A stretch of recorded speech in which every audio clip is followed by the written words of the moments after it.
సింహరాశి వారికి ఈ వారం చాలా అనుకూలంగానే ఉంది. రాష్ట్రాధిపతి అయిన రవి చతుర్థులు ఉన్నారు. ద్వితీయ లాభాధిపతి అయిన బుధుడు చతుర్థులు ఉన్నారు. తృతీయ దశమాధిపతి అయిన శుక్రుడు చతుర్థులు ఉన్నారు. ఉద్యోగ సంబంధించిన విషయ వ్యవహారాలు కాస్త టెన్షన్ ఉంటుంది. అదేవిధంగా నూతన ఉద్యోగ ప్రయత్నాలు ఏవైతే చేస్తున్నారో కలిసి వస్తుంది. వీరికి అష్టమ శని నడుస్తుంది. అయితే ఈ వారం అష్టమంలో శని అంత అనుకూలంగా లేదు.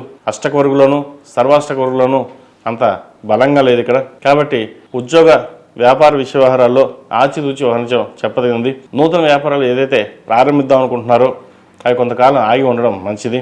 అదేవిధంగా ఉద్యోగం మార్పు కోసం చేసే ప్రయత్నాలు ఏవైతే ఉన్నాయో అవి కొంతకాలం వేచి ఉండడం చెప్పదగింది. ఖర్చులు అధికంగా ఉంటాయి. వ్యయం ఎక్కువగా చూపిస్తుంది. అయితే వ్యయం ఎంతుందో రాబడి కూడా అలాగే ఉంటుంది. ద్వితీయాధిపతి అయిన బుధుడు చతుర్థులు ఉన్నారు. మంచి అవకాశాలు కలిసి వస్తాయి. రావాల్సిన బెనిఫిట్స్ ఏవైతే ఉన్నాయో కలిసి వచ్చే అవకాశం గోచరిస్తుంది. వివాహాది శుభకార్యాల విషయ వ్యవహారాలు ప్రస్తుతానికి మూడాలు కాబట్టి సంబంధాలు ఏమైనా వస్తే చూసుకుని మూడాలు అయ్యాక ముహూర్తాలు పెట్టుకోవడం చెప్పదగినది. వచ్చిన సంబంధాలు ఏవైతే ఉన్నాయో జాతక పరిశీలన చేసుకుని ముందుకు వెళ్ళడం చెప్పదగిన సూచన. జీవిత భాగస్వామితో సఖ్యత ఏర్పడుతుంది. చిన్న చిన్న విభేదాలు ఏవైతే ఉన్నాయో అది తొలగిపోయే అవకాశం గోచరిస్తోంది.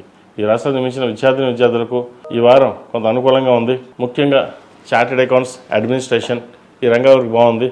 కన్స్ట్రక్షన్ ఫీల్డ్లో ఉన్న వారికి అంత అనుకూలంగా లేదు. ఏదైనా సరే కన్స్ట్రక్షన్ ప్రారంభించే ముందు కొంతకాలం ఆగి ఉండడం చెప్పదగిన సూచన. అదేవిధంగా డాక్టర్ వృత్తిలో ఉన్న వారికి, లాయర్ వృత్తిలో ఉన్న వారికి, గవర్నమెంట్ సర్వెంట్లో ఉన్న వారికి మంచి అవకాశాలు కలిసి వస్తాయి. ప్రస్తుతం ఏదైనా అవకాశాలు వచ్చినప్పుడు అవి సద్వినియోగపరచుకోవడం చెప్పదగిన సూచన. ఈ రాష్ట్రానికి మించిన స్త్రీలకు వృత్తి ఉద్యోగాల పరంగా, వ్యాపార పరంగా సానుకూలంగా ఉంటుంది. రావాల్సిన బెనిఫిట్స్ చక్కగా వస్తాయి. అష్టమ శని నడుస్తుంది. అయినా సరే మీ కష్టం తగిన ప్రతిఫలం మటుకి ఈ వారం కంపల్సరీ వచ్చే అవకాశం లేకపోలేదు. 10 మంది 10 రకాలుగా చెప్తారు.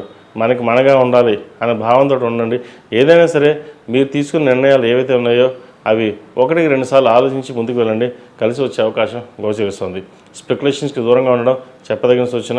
అదేవిధంగా హోటల్ మేనేజ్మెంట్, రియల్ ఎస్టేట్ రంగాల వారికి చిన్న ఇబ్బందులు ఉంటాయి. వైద్యుత్వం ఉన్న వారికి, సాఫ్ట్వేర్ రంగం వారికి, టెక్నీషియన్స్కి, సినీ రంగాల్లో ఉన్న టెక్నీషియన్స్ బాగుందని చెప్పొచ్చు. పైన కళాకారులకి వాళ్ళకి ఏదైతే ఉందో కొంచెం ఇబ్బందికరమైన వాతావరణం ఉంది. చేతిదాకా వచ్చిన పనులు జరిపే అవకాశం కూడా లేకపోలేదు.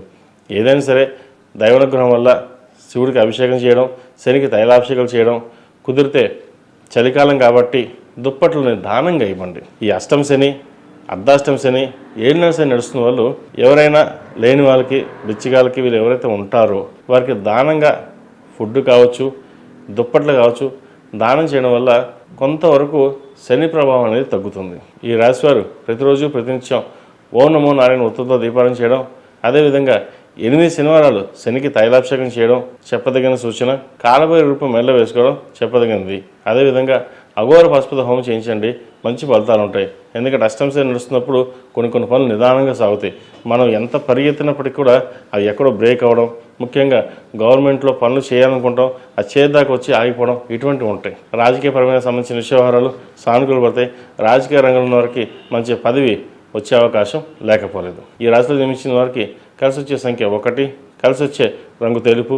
ఏదైనా పని మీద బయటప్పుడు ఆదివారం కానీ శుక్రవారం వెళ్ళండి, మంచి ఫలితాలు సంప్రాప్తిస్తాయి. తదుపరి కన్యా రాశి.